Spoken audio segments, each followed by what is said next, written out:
How many tree climbers we got here? Not now. Not now. And I don't encourage you to do that. Our boat just won't take that anymore. But how many of you, when you were kids, climbed a tree? Yeah. I think, or tried to. How many of you are afraid of heights and just kind of stayed on the ground?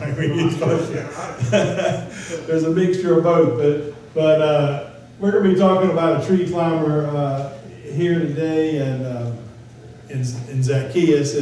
I read a story this week about a boy and a young man. His grandmother had a cherry tree in her yard, and so he decided he was going to climb it. So he shot up that thing.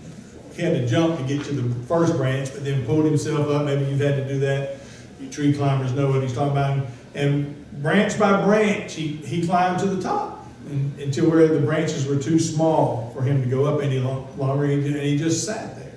And he hung there, and he could see far, and the breeze was blowing, and the leaves were rattling, and then came time to go down. Well, going down wasn't quite as easy as going up. Because if you're afraid of heights like I am, sometimes you can shoot up, but when you have to come down and you see what's below you and you see how high you are, it becomes a little bit intimidating, doesn't it?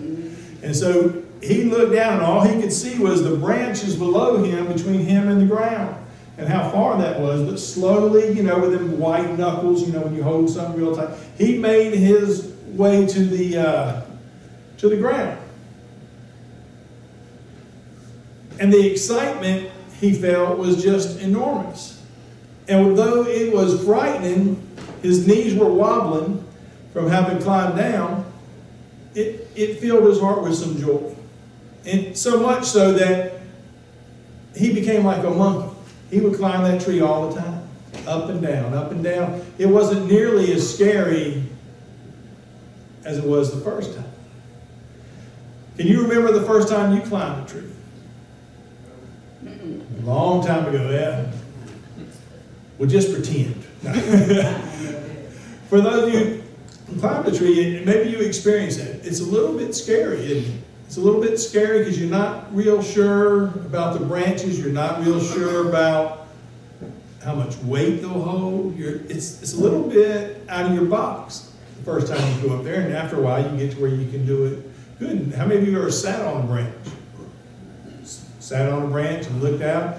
Yeah. And you knew it would hold your weight, right? You hugged it. How many of you ever scooted out too far? Well, today we're going to talk about a tree climber in Zacchaeus. Now, this is a little bit of a different story. Someone who encountered Jesus. We've been talking about people who encountered Jesus and what we can learn from those particular passages over the past few weeks. And in today's story, we see Jesus is on his way to Jerusalem. And there's nothing special about Jericho. It's a very busy city. It's a very, there's a lot of money there because it's a stopping point.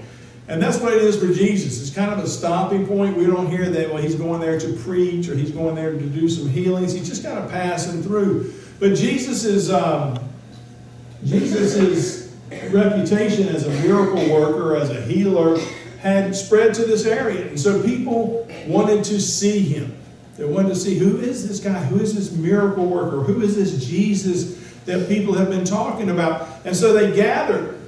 It's kind of like a parade. They gather and they look, they want to see him as he's walking through. It would be like if somebody important was walking through Victoria here, and people would come out maybe and line the streets. If you knew, say the president was coming, or somebody of that nature, somebody very important, and they all wanted to see him. Well, that's where we encounter Zacchaeus in this story. Jesus is coming, people are gathering to see him, and for some reason, Zacchaeus wants to see him too. Now, we know only a couple things about Zacchaeus from today's scripture. We know that, one, he's a tax collector, right? And because he's a tax collector, he is aided, but he's wealthy. He's wealthy. So it says he was a tax collector and he was wealthy. And the other thing we know about him is he was short. Any short? No. And the strange of those two things are the tax collector and the shortness, they both play kind of a critical role in today's scripture. Because first off, let's tackle the tax collector. How many of you like paying taxes? Nope. Nobody? Nope. How un-American of you. Oh, he wasn't well liked. Tax collectors in those days, they worked for the Romans who were occupying that area, and they weren't well liked because not only did they collect they had to pay to the Romans, a lot of times they would collect extra. You know, who wants to pay extra taxes? It's bad enough paying taxes, but you want to pay extra taxes. And they would keep that, so a lot of times they were wealthy. And he would go around to people and he'd collect this stuff. Can you imagine if the IRS showed up every week when you got your paycheck and said, I need that $70 now, or I need that $150 now, and you had to pay it in cash right then?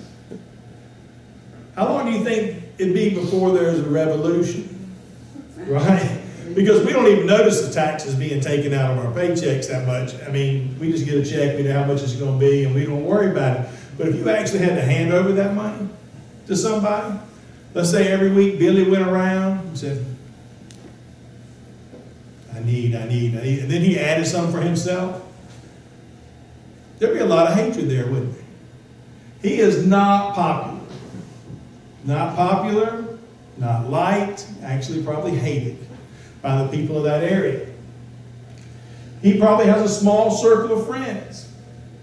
You know, not, like I said, not a lot of people are going to hang out with this guy who takes their money.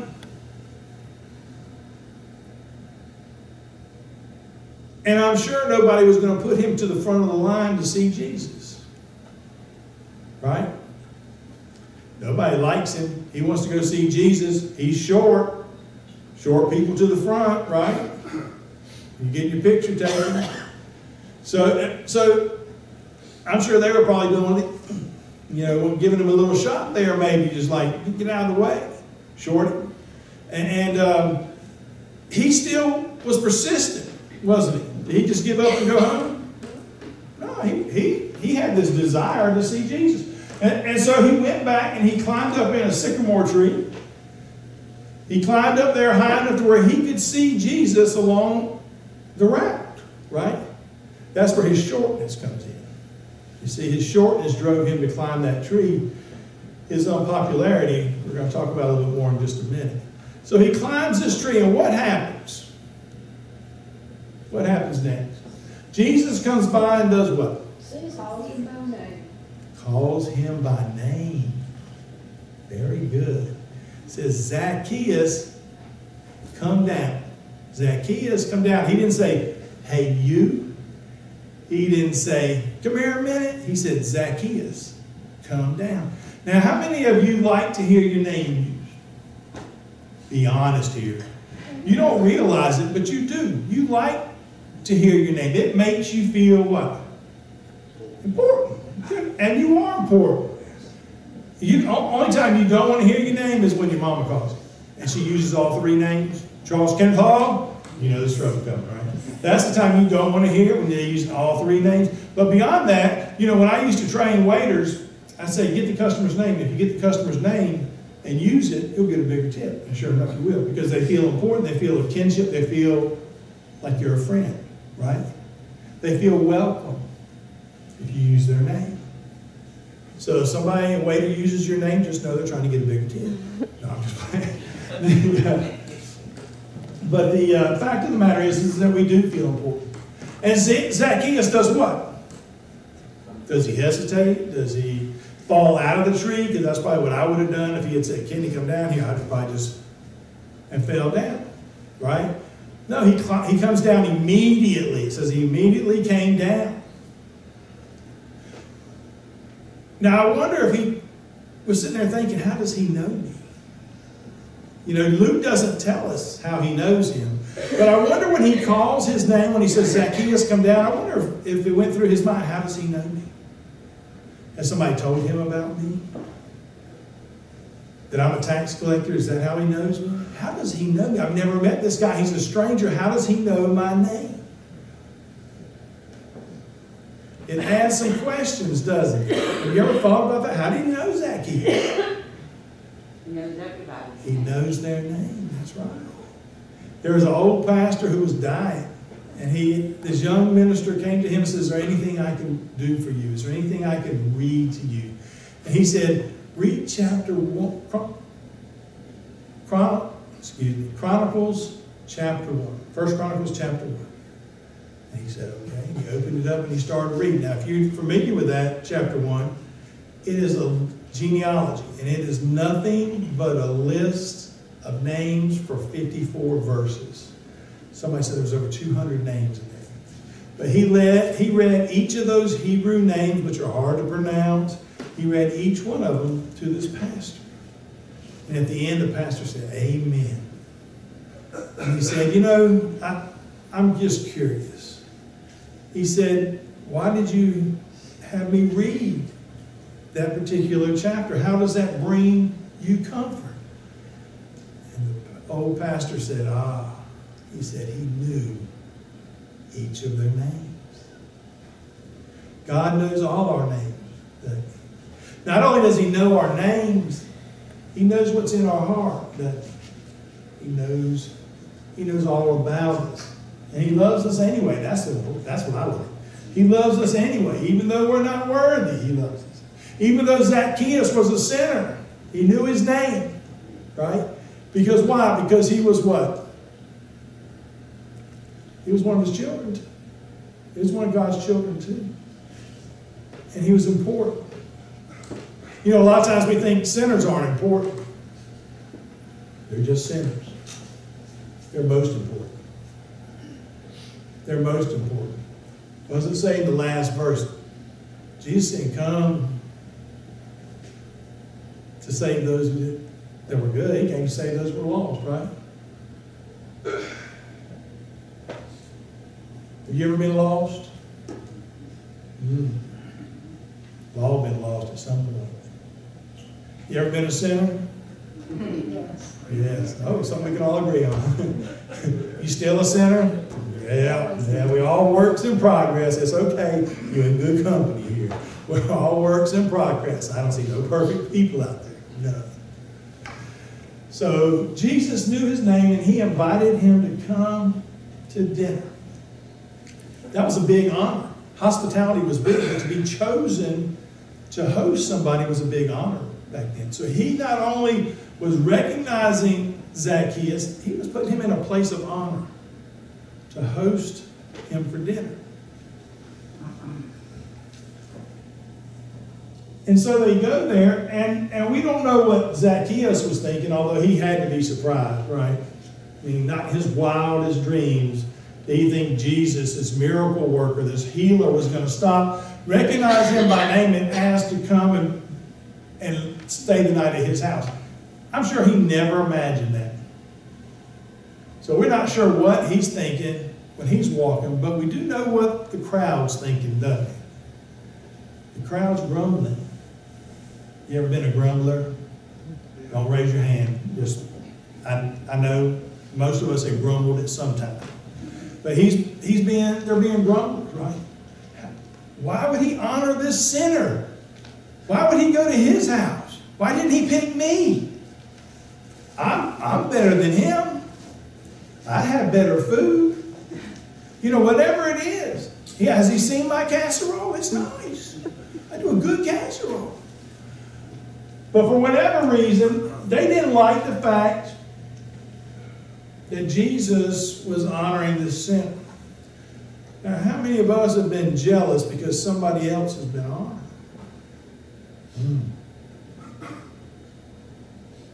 Ouch. You know, stepping on some toes there. A little jealousy. How many of us have talked about somebody because they got an honor that we thought we had got, should have got? You're a grumbler. You are. You know, Jesus really honored us all with his presence here on earth, didn't he? And there's really no greater honor than you can get.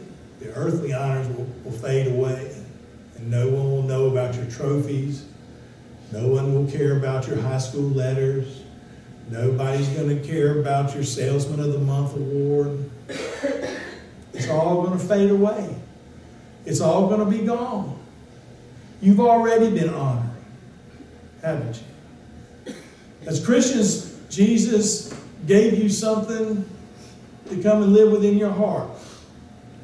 That spirit that guides us, that moves us, that places us on a path that he wants us to go on, right? We shouldn't be grumblers. As Christians, we should be happy. We've already got all we need. We've gotten everything we need. We just need to open our eyes and see that we have. Or are we walking around with blinders on? Thinking about things of this earth, things that will rust and that will bust and will go away and you'll have to replace in a few years anyway. Going through our stuff, I can't tell you how many awards and letters and ribbons I threw away this week because they don't mean anything anymore. Nobody cares if I won a high jump contest 50 years ago. Nobody cares. I'm shocked. But I mean, nobody cares, right? But Jesus has asked him to come to Zacchaeus' house. He comes there, and Zacchaeus, we're told, immediately blurts out what? He says, I'll give up half my wealth. And if I've done anybody wrong, I'll repay it not once, twice, 4 times. 4 times what I overcharge them, I'll pay it back. Wow. You know, going out on a limb literally was big for Zacchaeus. But going out on a limb and giving away his wealth, don't you think that was a big step for Zacchaeus? Jesus hadn't told him anything. But just being in Jesus' presence transformed him, didn't it? It changed his heart. Right? Or maybe he had that in his heart the whole time and was just looking for it and couldn't find it. Because I think sometimes we have really good people inside us, but somewhere somebody's hurt us. Somebody's done something to us. And it's turned our good heart into a hard heart. It's turned our good heart into a hard heart. There's a good person down there. And maybe Jesus just comes into our lives and breaks that hard heart and turns it into the good person that we know lies underneath. People of character. People who care. People who help their neighbors. Maybe that was just buried inside all that time. Maybe it was buried inside for you. Maybe it's still buried. I don't know. But if it is, you ought to go out on that branch. Because you see, when Zacchaeus went on that branch, Jesus met him on the road, didn't he? Zacchaeus didn't call down to Jesus. Jesus called to Zacchaeus. When he came to his house, Zacchaeus went out on a limb again, didn't he? He went out on a limb again saying, I'll give away half my possessions. I'll give away, if I've done somebody wrong, I'll give them 4 times what I did wrong. That's going out on a limb too, isn't it? So twice he's gone out on a limb. First time Jesus said, come on, I want to honor you. I want to go eat with you. But this time he brings him something even better. He says, salvation has come to your house today. Salvation has come to your house today. Is there any better reward? Is there anything better you can hear? Salvation has come to your house today. Salvation comes to our house when we accept Christ. Salvation comes and lives within us, doesn't it? And it works on our character day by day. We all just said not only were we sinners, that we still sin, don't we? That we all fall short. Even though I know you're working hard on it. I'm working hard on it, but you know what? Sometimes we just fall short. Not intentionally, but some days, life just gets in the way. Right? Things happen. And all of a sudden you find yourself in a situation doing things that you probably normally wouldn't do, that your character wouldn't allow you to do, and you make a mistake. And you fall short of what God has planned. But God doesn't sit there and say, you sorry human being. Lightning bolts. Does it? Did you notice that Jesus didn't address Zacchaeus as a sinner? He didn't say, you sinner, salvation has come to your house today. He didn't say, you greedy mongrel, you hated person. He didn't say any of that stuff, did he? No, he just said salvation has come to your house today.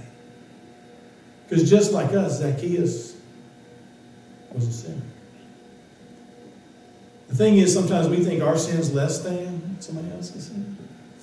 It was I sin, but just they sin. Yes, I just sin. Right? You fall short, you fall short. You know, if you're running a race and you fall 2 feet from the finish line and can't get up, or if you fall 100 feet from the finish line and can't get up, you still lost. you still lost, right?